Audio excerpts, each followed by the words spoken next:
And somehow my job is to hear from the inside some way. This berating from the outside won't get us very far. And the other thing I typically don't like so much is, but I go with, is reports of events. So she comes in and she knows all that. She comes in and she sits a while quietly and then she says, "Well, I better get work out of the way," meaning implicitly, I know you're not so excited about that, and I also know that I'm going to spend half the hour just telling about, but somehow I can't get it out of the way unless I do this. Yes, I have to tell you this. And there again, one way of talking about the implicit is it's always there. It's like there's so few words between two people who know each other well, like a therapist and a patient, that they know that they know that they know that they know without knowing being explicit, without not only it not said, but not even thought separately. It's like you just understand, oh yeah, right. So it She was has like all that. this knowing Yeah. of you and what you And herself, and in a herself. sense, and all the criticism about how I waste the time and all that stuff she didn't say and I didn't think. We just knew. Okay, so then she tells me this longish story, the upshot of which is that she's very disappointed in this young guy who's worked for her for a year. She's in a sort of middle range position in the company because she's been pushing him and she's been championing him and defending him and trying to get him a better salary and a better position. And just because he didn't, something happened, he was very unpleasant with her, and she saw a side of him that she didn't know he had. And the and I don't remember what I said, but I said something like it hurt or you were disappointed or something or other. And then typically for me, I would have said, you felt it, didn't you? Or you felt it here, or where did you feel it? Or can you feel it in your body? But I don't remember saying that. But somehow, and I don't know how, she's got her hands over her heart and she's saying, it's here. So then it was important to me to see if I couldn't keep her here instead of going back up there and attacking herself. And I said something, I don't know what, and she said, well, I can be the same with him from now on, but it won't be quite the same. And then I knew to say, oh, here it will be different, you know. Something here will be closed that was open before. And that was right. And she said a little about, I'm very often open here. Just when I sit down with my instrument, I'm not. Which again, implicitly, we're always working on that, of course. So then I felt that we were hearing from the inside place. I said, oh, it's just like with this guy, with the instrument, it can't open, something like that. And I think I also said, I'm glad we're hearing from it, saying that I can't open under those conditions, under those circumstances. What what what would it take to be able to open? Take to be able to open. And she said something about, well, feeling some kind of loving all around. And I'm not sure how she said that, but the phrase that sticks in my mind is, then I could open in response.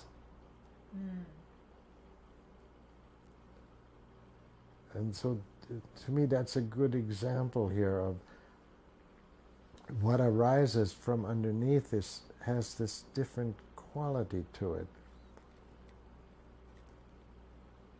So then my way is when we're there, then I want to keep us there. So then I would slowly sit back.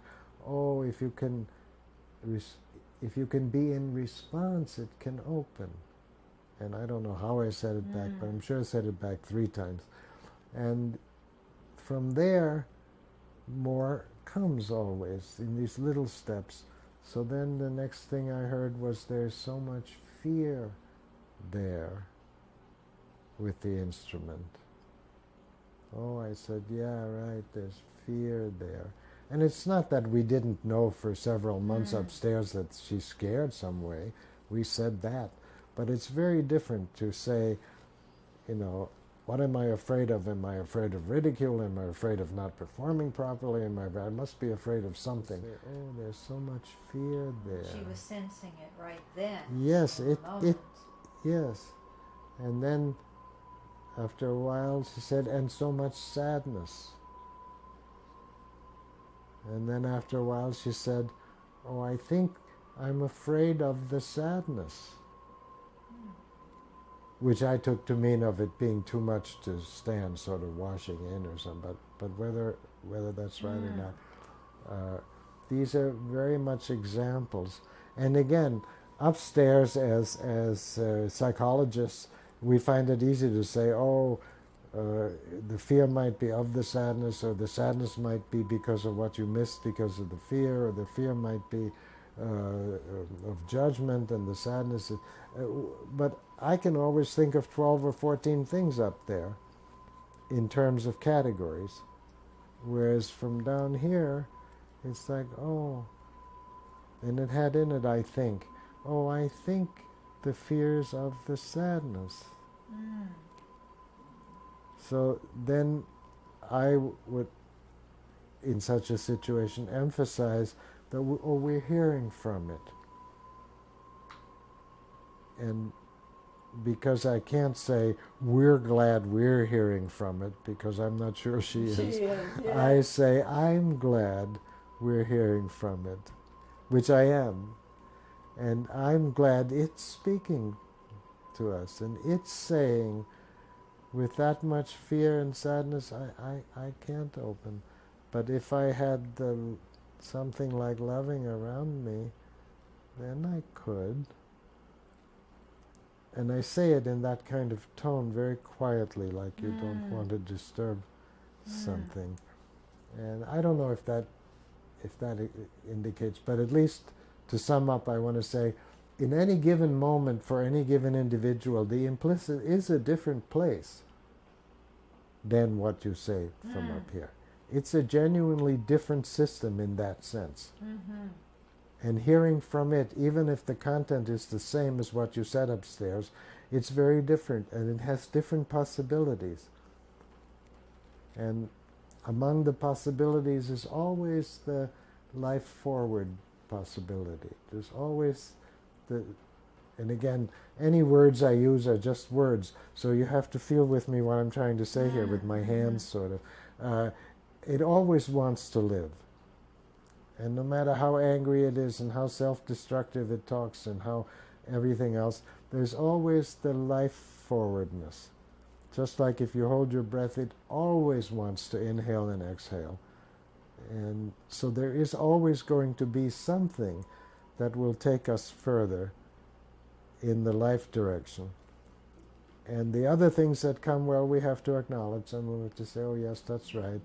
Here's all that sadness, and here's the fear, and yeah, but we're hearing from it saying, if I had something around me, I could open. That's all she said, but implicit in it is, I would want to, or it would want to, or it says it would like to. Okay. She is opening in the moment. Oh yes. As Oh yeah. This is your point. Now go ahead and make it more. I know you.